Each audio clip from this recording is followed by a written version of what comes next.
Prelims के बारे में मैं फिर आपसे थोड़ा सा शेयर करूँगी क्योंकि प्रीलिम्स पास आ रहा है। एंड अगर आप 2 एलिमिनेट कर सकते हैं तो पक्का अटेम्प्ट करना, क्योंकि आप नहीं करोगे आपके साइड वाला बैठा वाला करेगा। Ultimately it's a competition. मैंने इतने टॉपर टॉक सुने थे, सब बोलते थे सोर्सेज को लिमिटेड रखो, तब मैं सोचती थी लिमिटेड सोर्सेज रख के कौन टॉपर बनता है, नहीं होगा। Hello everyone, my name is Vaishali Singh. I have secured All India Rank 8 this year and I am a lawyer. I was a lawyer by profession, not now. And I worked in a corporate law firm for some time and then I left my job and started my preparation. And this was my second attempt. So when I wrote my first attempt, मैंने जितनी गलतियाँ करी उससे ज़्यादा गलतियाँ मैं कर नहीं सकती थी यूपीएससी एग्जामिनेशन की डिमांड्स को समझने में। मुझे लगा कि मेरे पास 5 महीने थे, मैंने जनवरी में तैयारी स्टार्ट करी, जून में अटैम्प्ट लिखना था, इतना सारा सिलेबस है, सिलेबस ही करती रह गई। और आई डेंट रियलाइज़ कि एग्ज़ाम में स्ट्रैटेजी बहुत मैटर करता है, तुम्हारा मेंटल स्ट्रेंथ बहुत मैटर करता है। It was all studies for me and I failed at prelims and it was shattering. ये नहीं कहूँगी कि बहुत अच्छे से हैंडल किया, स्टार्टिंग में तो ऑब्वियसली सब रोते हैं, 10-15 दिन निकल जाते हैं, बट फिर मैंने सोचा कि गलतियाँ क्या हुई एंड जो मैंने उस अटैम्प्ट की गलतियों से सीखा वो सेम चीज़ मैंने अपने मेंस में यूज़ करी और मैंने अपने इंटरव्यू में यूज़ करी and I clear in the next attempt and with a good rank. So इससे मैं बस यही बोलना चाहूँगी कि आप देखें कि आप गलत क्या कर रहे हैं, क्योंकि वो हमारी हैबिट होती है, जो हम गलतियाँ करते हैं उसे चेंज करना बहुत ज़रूरी हो जाता है। जैसे 4-5 गलतियाँ, जब मैं रात में पढ़ने वाली इंसान हूँ, मैं सुबह 6 बजे सोती हूँ, सो मेरा दिमाग, मैंने प्रीलिम्स से पहले ये चेंज नहीं करा, प्रीलिम्स तो सुबह होता था तो मेरा दिमाग नहीं चला प्रीलिम्स में। पहला क्वेश्चन पढ़ने में मुझे 2 मिनट लग रहे हैं because my mind was literally sleeping and I realized ये तो इतना बड़ा ब्लंडर था, how could I done this? So मैंने नेक्स्ट अटेम्प्ट में 2 महीने पहले अपना स्लीपिंग साइकिल चेंज करा। I made a conscious effort कि डेली मैं सुबह 8 बजे उठूँ, डेली 9:30 to 11:30 एक मॉक टेस्ट लिखूँ, क्योंकि वो मेरी कमी थी पिछली बार जो मैंने इस बार पूरी करनी थी। सो वो मैंने चेंज करा। सेम चीज़ मैंने फिर मेंस में भी करी और इंटरव्यू में, क्योंकि मेरा आफ्टरनून सेशन में इंटरव्यू था तो मैंने अपने सारे मॉक टेस्ट आफ्टरनून सेशन में दिए, बिकॉज मुझे रियलाइज़ हुआ कि हमारी बॉडी का, माइंड का एक क्लॉक होता है and we should respect that and we should work accordingly. दूसरी गलती जो मैंने करी थी, आप यकीन नहीं करेंगे, पहले प्रीलिम से पहले मैंने एक भी मॉक टेस्ट 2 घंटे बैठकर नहीं लिखा था। मुझे लगता था मॉक टेस्ट से सिर्फ न्यू क्वेश्चन ही तो मिलने हैं, 10 करेंगे। सो जब मैं पेपर लिखने गई तब आई एम थिंकिंग कि कितने क्वेश्चन अटैम्प्ट करूँ, 80 करूँ, 70 करूँ, तब बैठकर I am trying to make a strategy. Paper 2 का आई डेंट इवन नो कि 80 मार्क्स, 80 क्वेश्चन आते हैं सिर्फ, आई थॉट 100 होते हैं। एंड वहीं जाकर जब मैंने पेज पलटा तो रियलाइज भाई 80, आई थॉट मेरा क्वेश्चन पेपर इनकम्प्लीट है। सो आई लर्न फ्रॉम इट कि इस एग्ज़ाम में नॉलेज के साथ साथ तुम्हें थोड़ा तो स्ट्रैटेजाइज करना पड़ेगा। सो नेक्स्ट टाइम प्रीलिम से पहले मैंने 60 to 70 मॉक्स करे। मेरे मेंस की पूरी preparation was mock test and even for interview मैंने बहुत इंटरव्यू दिए, क्योंकि मुझे रियलाइज़ हुआ कि वो जो मेरे में कमी थी वो मुझे हर स्टेज पे नहीं दोहराना है, मुझे नहीं फिर नेक्स्ट स्टेज पे जाके फेल करना है। सो प्रीलिम्स के बारे में मैं फिर आपसे थोड़ा सा शेयर करूँगी क्योंकि प्रीलिम्स पास आ रहा है। लास्ट के 3 months I focused only on prelims. Last time जो मेरी गलती थी, मैंने मॉक टेस्ट नहीं करे, वो मैंने इस बार कोशिश करी कि मैं डेली ऑलमोस्ट एक मॉक टेस्ट करूँ। सो लास्ट टाइम मैंने 2-3 गलतियाँ करी, मैंने मॉक टेस्ट ज़्यादा नहीं करे। मैं रात में पढ़ने वाली स्टूडेंट थी, सुबह 6 बजे तक पढ़ेंगे, सुबह सोएंगे। सो मेरे दिमाग को आदत होगी रात में सोने की, रात में जागने की, दिन में सोने की। सो मेरा एक्चुअल पेपर वाले दिन दिमाग नहीं चला।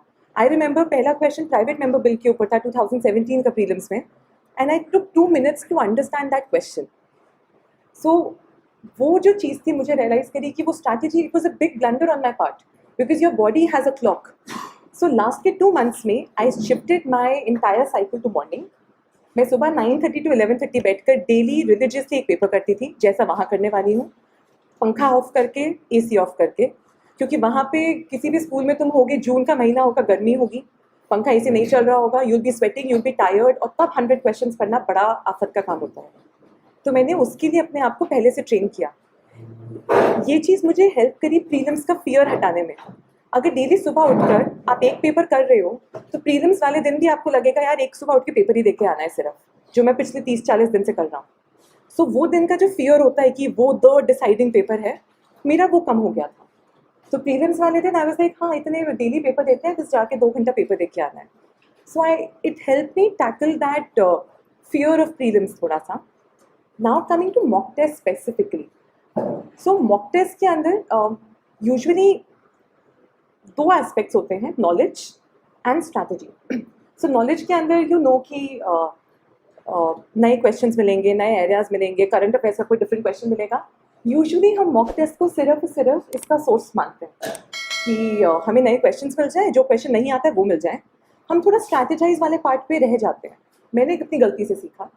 सो मैंने पहले ही डिसाइड कर लिया था कि मैं एक number of questions I will identify कि वो मेरे लिए क्या वर्क करता है।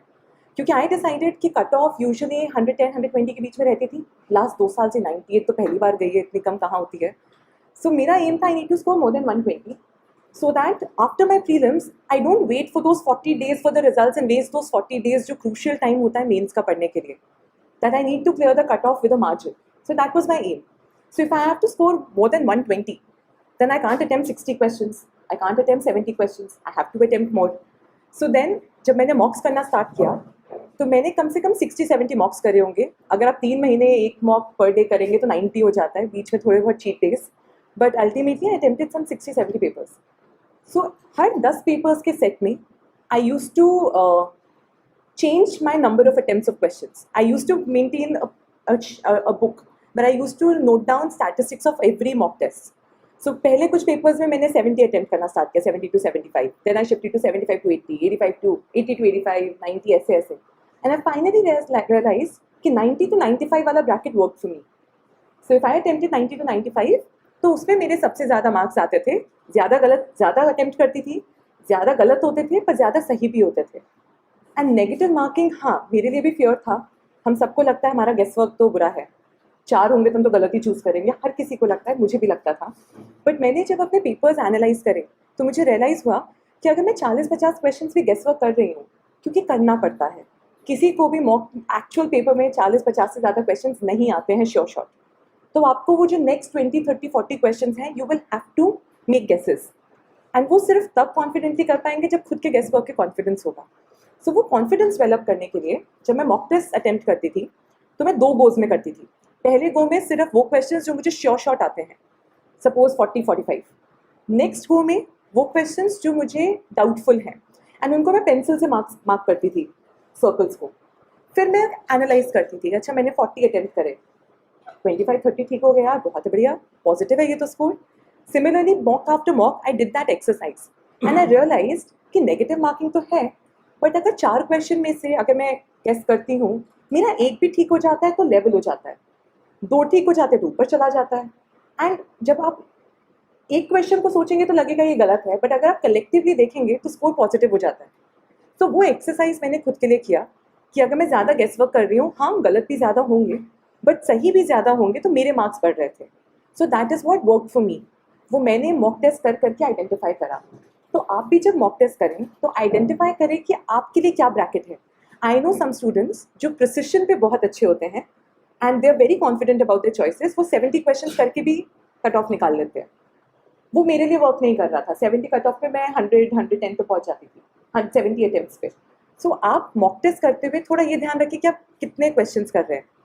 एंड वही जो गेस वर्क भी होता है, गेस वर्क में भी अपना खुद का कॉन्फिडेंस चाहिए कि कुछ तो लॉजिक लगाकर सही हो ही सकता है, और बहुत ऑप्शंस एलिमिनेट हो सकते हैं। सो थोड़ा सा अगर मैं एलिमिनेशन पे बात करूँ, क्योंकि गेस वर्क कहते हैं कि रैंडमली गेस वर्क नहीं, माई स्ट्रैटेजी वॉज कि अगर मैं एक भी ऑप्शन एलिमिनेट कर सकती हूँ, I will attempt that question, there is a chance of I am me getting 1 option correct. And अगर आप 2 एलिमिनेट कर सकते हैं तो पक्का अटेम्प्ट करना, क्योंकि आप नहीं करोगे, आपके साइड वाला बैठा वाला करेगा। Ultimately it's a competition, right? So my strategy was to eliminate option first. And elimination में एक ऑप्शन तो आप एलिमिनेट कर ही सकते हो, क्योंकि एक ऑप्शन हमेशा कोई रैंडम ऑप्शन होता है। Random in the sense extreme होगा, या फिर क्वेश्चन के बिल्कुल लॉजिकली नहीं सपोर्ट कर रहा होगा, आप लॉजिकली देखेंगे नहीं कनेक्ट कर रहा होगा, तो आप ऑप्शन एलिमिनेट करें। आपको यहाँ पे भी कुछ मॉक टेस्ट मिलते हैं, राइट? सो मॉक टेस्ट करें, बहुत रिलीजियसली करें। और अगर कोई डाउट है तो जैसे सर बोल रहे थे कि यहाँ पे आपको पर्सनल गाइडेंस भी मिलती है। सो अगर आपके क्वेश्चंस कुछ गलत हो रहे हैं, आप आइडेंटिफाई नहीं कर पा रहे हैं कि आपके क्वेश्चंस क्यों गलत हो रहे हैं, तो आप किसी थर्ड पर्सन को पकड़ें, आप सर को पकड़ें, पूछें। जैसे मैं अपने कुछ फ्रेंड्स को दिखाती थी कि ये क्वेश्चंस मैं बार बार गलत कर रही हूँ, तो उन्होंने मेरे लिए थोड़ा आइडेंटिफाई करा कि क्योंकि मैं लॉयर हूँ, मैं बहुत टेक्निकल हूँ। आपने देखा होगा लॉ के एक बड़े बड़े सेंटेंसेस होते हैं, जब तक उसमें सब कुछ नहीं घुसाते सेंटेंस कंप्लीट नहीं होता है। तो मेरे लिए एक लाइन का स्टेटमेंट मुझे हमेशा इनकम्प्लीट लगता था। अगर उन्होंने डायरेक्टली एंड इनडायरेक्टली नहीं लिखा है तो I will say the statement is wrong. So I realise कि मैं बहुत टेक्निकल हो रही थी, और वो मेरी प्रॉब्लम थी क्वेश्चंस में ऑप्शंस को पढ़ने की। सो मुझे किसी और ने हेल्प किया आइडेंटिफाई करने में, क्योंकि कभी कभी हम सैचुरेट हो जाते हैं। तो आपके पास जो भी पर्सनल गाइडेंस अवेलेबल है आप उसका आप यूज़ करें, उनसे पूछें, आपको खुद की चीज़ें रियलाइज़ होंगी। कुछ होते हैं जैसे कुछ एलिमिनेशन टेक्निक्स जो मैंने इसमें यूज़ करी। जैसे एक क्वेश्चन मुझे याद है मॉक टेस्ट का था, उसके अंदर 4 ऑप्शंस थे। 3 ऑप्शंस बहुत ही नॉर्मल लग रहे थे जो कनेक्ट हो सकते हैं। चौथा ऑप्शन एक्सेंचर एक कंपनी है उसका नाम लिखा था। I had no idea about that question, but मैंने सोचा कौन सा एग्जामिनेशन बनाने वाला इंसान एक्सेंचर ढूंढ कर एक ऑप्शन डालेगा अगर वो गलत ऑप्शन होगा तो। कोई गलत ऑप्शन बनाएगा तो तुम्हें कंफ्यूज करने के लिए बनाएगा, वो ऑप्शन बनाएगा जो तुमने सुना होगा। एक्सेंचर ऑप्शन तभी होगा जब वो एक्चुअल में आंसर होगा। मैंने उस टाइम पे ये लॉजिक लगाया, हर जगह ये नहीं होता है, but I am just saying कि that was how I used to read questions from the examiners point of view. इसमें आप क्या कर सकते हैं, कोई टॉपिक पढ़े और खुद से एक मॉक में करती थी, कोई भी टॉपिक मैंने न्यूज़पेपर का पढ़ा, सो मैं खुद से उसका एक एमसीक्यू बनाने की कोशिश करती थी, देखने की देखिए मैं कैसे कंफ्यूज करूँगी इसमें। जैसे इसका एक एग्जाम्पल देती हूँ, 15 फाइनेंस कमीशन आया था, उसके अंदर टर्म्स ऑफ रेफरेंसेस थे। अब टर्म्स ऑफ रेफरेंसेस के अंदर 9-10 टर्म्स ऑफ रेफरेंस थे, सारा याद करना बहुत मुश्किल हो जाता है। मैंने नोट करने की कोशिश करी कि उसमें क्या नहीं है। उसमें डबलिंग ऑफ फार्मर्स इनकम जैसे नहीं था। तो अगर मैं एग्जामिनर होती तो मैं कोई ऐसा ढूंढ के लाती जो बहुत न्यूज़ में है, जो लॉजिकली लगता, बट वो उसमें है नहीं। तो मैंने थोड़ा सा एग्जामिनर्स पॉइंट ऑफ व्यू से सोचने की कोशिश करी, तो ऑप्शंस एलिमिनेट करना थोड़ा ईजी हो गया कि इसमें आपको कंफ्यूज करें तो करें कैसे। एक तो ये टेक्निक मैंने यूज़ करी। दूसरा, आप जब ओनली कुछ लिखा होता है, एक्सट्रीम स्टेटमेंट्स होते हैं, अनलेस इट्स अ फैक्ट, हम में से कोई भी एक जनरल स्टेटमेंट फुल श्योरिटी से ओनली ऐसा ही होगा नहीं बोल सकता कि ये करोगे तो एग्जाम क्लियर होगा, में से कोई नहीं बोल सकता, राइट? क्योंकि वो ओपिनियन है, वो एक स्टेटमेंट है। बट अगर आपके पास कोई फैक्ट है, जैसे sun is made only of this या earth is comprises only of this, so वहाँ पे it's a fact, it can be true. So only वाले स्टेटमेंट्स को आप थोड़ा सा इसलिए देखें कि मोस्टली वो गलत होते हैं, कुछ सिचुएशंस में सही भी हो सकते हैं। So again that is how you read certain statements. फिर एक तो चीज़ें मैंने और नोट करी थी, राइट। फिर कुछ और लॉजिकली जैसे आप कर सकते हैं, जैसे आई रिमेंबर लास्ट टाइम कोई क्वेश्चन मैं कर रही थी, शायद बायो सीएनजी पे था, and the government was trying to invest heavily on bio CNG, it is a new technology, and उसमें 4-5 ऑप्शंस थे। I had no idea about कि बायो सीएनजी क्या है, कैसा है, पर उसके अंदर एक जगह ऑप्शन में कहीं लिखा था कि bio CNG calorific value is less than normal CNG. And मैंने लॉजिकली सोचा, if there is a new technology which is coming up, if the government is heavily investing in it, तो वो टेक्नोलॉजिकली इंफीरियर लॉजिकली तो नहीं होनी चाहिए। अगर वो टेक्नोलॉजिकली सुपीरियर होगी तभी हम उस पर इतना इन्वेस्ट करेंगे, वरना हम प्योर टेक्नोलॉजी उठाएंगे। तो आई थॉट कि ये स्टेटमेंट तो गलत होगा। So this is how, even though I knew nothing about a question, I never pre जज द क्वेश्चन। पहले मैं जब क्वेश्चन देखती थी तो सोचती थी, ओह ये तो पढ़ा ही नहीं आता नहीं, ये पढ़ा नहीं आता ही नहीं, एंड मैं अपना हाफ हार्टेड माइंड लगाती थी उस क्वेश्चन पे, बिकॉज मेरे दिमाग में पीछे चलता था ये तो आता नहीं, ये तो आता नहीं। बट मॉक्स आफ्टर मॉक्स करते हुए जब मेरे को 90+ अटेम्प्ट करने हैं, I have to almost attempt every single question. So धीरे धीरे मेरे दिमाग से ये चीज़ निकल गई कि अगर क्वेश्चन नहीं आता तो नहीं आता। मैं क्वेश्चन पढ़ती थी like a question, I use to try and eliminate as many options as possible, बहुत ऑब्जेक्टिवली सारा दिमाग उसमें लगाकर, एंड कहीं ना कहीं से गलतियाँ होती हैं बट सही हो जाते थे। एंड वो वहाँ पे करना पड़ेगा, you will have to make a little bit of guess work, and वो लॉजिकली हो सकता है। मैं एक्चुअल प्रीलिम्स पेपर का एक एग्जांपल लेती हूँ लास्ट टाइम। अपीडा एक एग्रीकल्चर प्रोड्यूस एक्सपोर्ट एक कमीशन है जिसके ऊपर कुछ क्वेश्चन था, उसमें 3 स्टेटमेंट्स दे रखे थे। पहले 2 स्टेटमेंट्स ऑर्गेनाइजेशंस के बारे में था कि कौन सी अथॉरिटी के अंदर आता है ऑर्गेनाइजेशन के अंदर।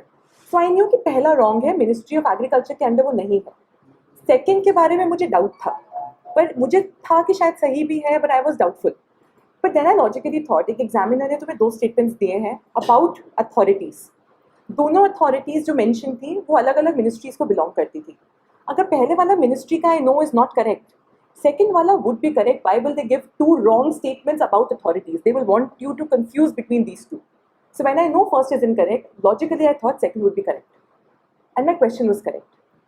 So थोड़े इस तरह के जैक्स कह लो, गेस कह लो, लॉजिकली ऑप्शंस को देखना कह लो, you will have to do. I didn't do this in my first attempt. I attempted less number of questions and missed the cutoff. I didn't attempt a lot of mocks इस तरह से, I missed the cutoff. So इसीलिए this exam is as much about knowledge as it is about practice and strategy. क्योंकि when the competition is so high, only knowledge will not suffice. And यहाँ पे जब आपके पास opportunity हो, आपके पास personal guidance है, आपके पास अगर मॉक टेस्ट आपको कोई बना बना के दे रहा है करंट अफेयर्स के लिए, तो वो करें। मार्केट में जाइए, जो भी आपको करंट अफेयर्स लेना है, जैसे भी आपको लेने हैं, आप उनको लिए और आप उनको घर पे कर सकते हैं। I didn't join any institution for mock test practice, क्योंकि ये चीज़ आप खुद से घर पे कर सकते हैं, right. So this was what I did for prelims. Sources वही जो नॉर्मल सोर्सेज होते हैं। मैंने इतने टॉपर टॉक सुने थे, सब बोलते थे सोर्सेज को लिमिटेड रखो, तब मैं सोचती थी लिमिटेड सोर्सेज रख के कौन टॉपर बनता है, नहीं होगा। But then when I didn't have time, I read very limited sources and it worked, क्योंकि मैंने उसको इतनी बार रिवाइज करा कि हर रिविजन में मुझे कोई नया इंसाइट मिलता था, कोई नया पॉइंट मेरे दिमाग में बैठता था, ओ ये तो कभी याद ही नहीं करा था। So multiple revisions help you in that sense. So it is better to read one source multiple number of times, ताकि उसका एक एक वर्ड याद हो जाए, दैन मल्टीपल सोर्स 1 और 2 टाइम्स, क्योंकि नहीं याद होगा। कितना ही हम, आई यूज टू बी वेरी वो कि नहीं my memory is so good, मुझे तो याद हो जाएगा। लक्ष्मीकांत ने मुझे बिल्कुल हम्बल कर दिया, क्योंकि उसका एक एक वर्ड याद करना is impossible unless you given it a multiple number of revisions. So that is what I did. For example, modern Indian history के लिए मैंने सिर्फ स्पेक्ट्रम पढ़ा। सपने थे मेरे कि मैं बिपिन चंद्रा भी पढ़ूंगी, एटलीस्ट एनसीईआरटी तो पढ़ूंगी, नहीं हुआ मुझसे। आई डिसाइडेड कि अब नहीं हो रहा है, टाइम नहीं है, I will not pick up a new source, I will revise spectrum 2 times and I will supplement it with mock tests. And that's what I did. So mock test will give you those new questions, क्योंकि वो भी ढूंढ ढूंढ के लाते हैं, हर किसी को अपने mock test बेटर बनाने हैं, कोई स्पेक्ट्रम से क्वेश्चंस नहीं डालता है mock test में भी। So there you'll find new questions. So don't focus too much on learning too much. Learning and mock test attempt करना important है। So last के 2 months में my focus was on revision and on mock test. So first half में I used to do my mock test. लगते हैं mock test में 4-5 घंटे। So सिर्फ आप एक्सेप्शन नहीं है, अगर आपको 5-6 घंटे मॉक टेस्ट में लगते हैं, सबको लगते हैं। 2 घंटे अटेम्प्ट करना, 2-3 घंटे पढ़ना, एनालाइज करना। एंड शायद ये हेल्प करे, जैसे मैं मेंटेन करती थी अपना एक नोटबुक, जिसमें मेरे सारे मॉक टेस्ट के मार्क्स, उसको मैं ऐसे नोट करती थी, number of attempts, number of correct questions, number of incorrect questions and marks. So उससे आई कुड सी कि टुवर्ड्स द एंड जब मैं 90 to 95 कर रही थी, मेरे ज़्यादा मार्क्स आ रहे थे, कम कर रही थी तो कम आ रहे थे। वहाँ से मैंने ये एनालिसिस करा। यूजुअली मॉक टेस्ट करते हैं, ऊपर मार्क्स तक नहीं लिखते हैं, बस मॉक टेस्ट अटेम्प्ट किया, नए क्वेश्चन लेके फेंका। दैट आई थिंक उससे बेटर कर सकते हैं अगर ऐसे नोट करेंगे तो। ठीक है।